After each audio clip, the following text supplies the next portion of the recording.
نبی کریم صلی اللہ علیہ وسلم بنی نوع انسان کے لیے اللہ کے آخری نبی ہیں، اور آپ پر نازل ہونے والی کتاب قرآن مجید اللہ تعالیٰ کی آخری کتاب ہے۔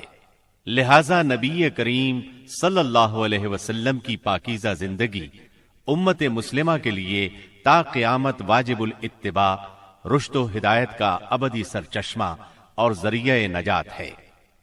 لقد كان لكم في رسول الله أسوة حسنة۔ یقیناً رسول اللہ کی زندگی تمہارے لیے بہترین نمونہ ہے۔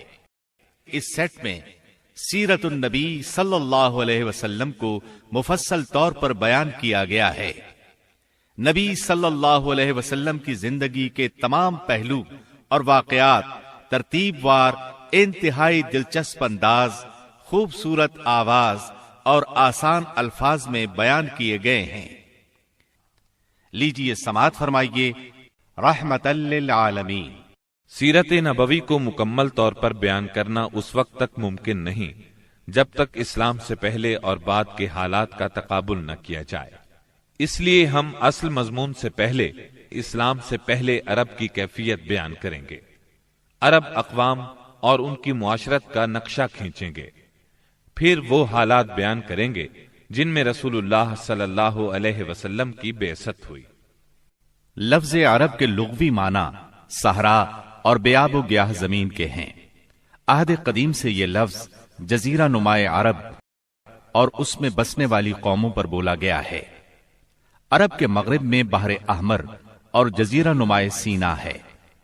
مشرق میں خلیج عرب اور جنوبی عراق کا ایک بڑا حصہ ہے۔ جنوب میں بحر عرب ہے جو در حقیقت بحر ہند کا پھیلاؤ ہے۔ شمال میں ملک شام اور کسی قدر شمالی عراق ہے۔ ان میں سے بعض سرحدوں کے بارے میں اختلاف بھی ہے۔ کل رقبے کا اندازہ 10 لاکھ سے 13 لاکھ مربع میل تک کیا گیا ہے۔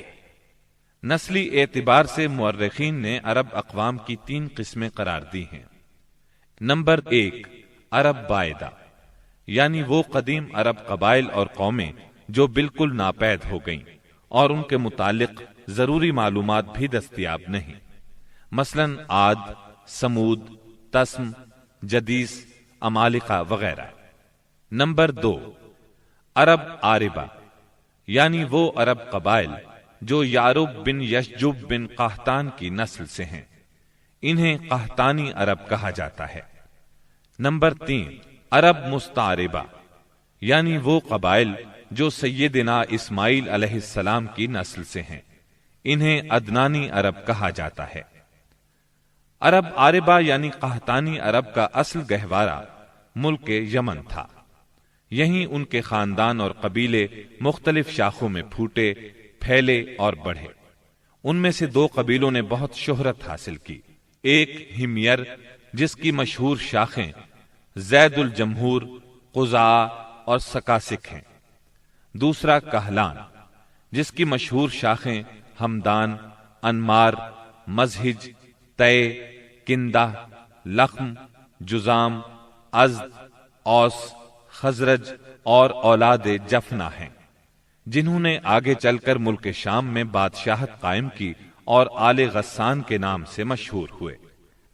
عرب مستعربہ کے جد اعلیٰ سیدنا ابراہیم علیہ السلام اصلاً عراق کے ایک شہر اور کے باشندے تھے۔ یہ شہر دریائے فرات کے مغربی ساحل پر کوفے کے قریب واقع تھا۔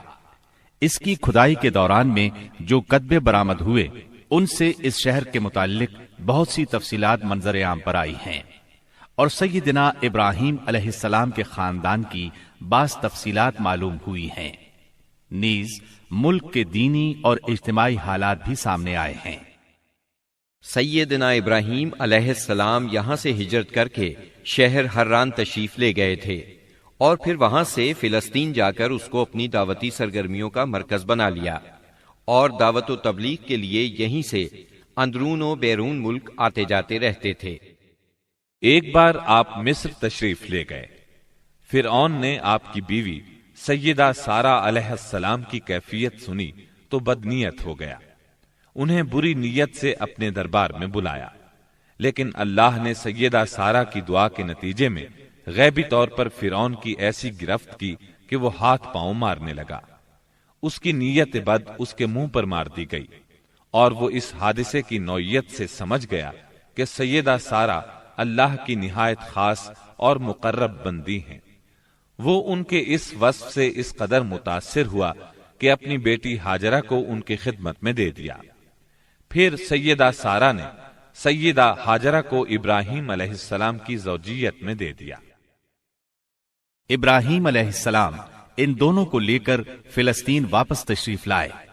پھر اللہ نے سیدہ ہاجرہ کے بطن سے ابراہیم علیہ السلام کو ایک فرزند ارجمند اسماعیل علیہ السلام عطا فرمایا۔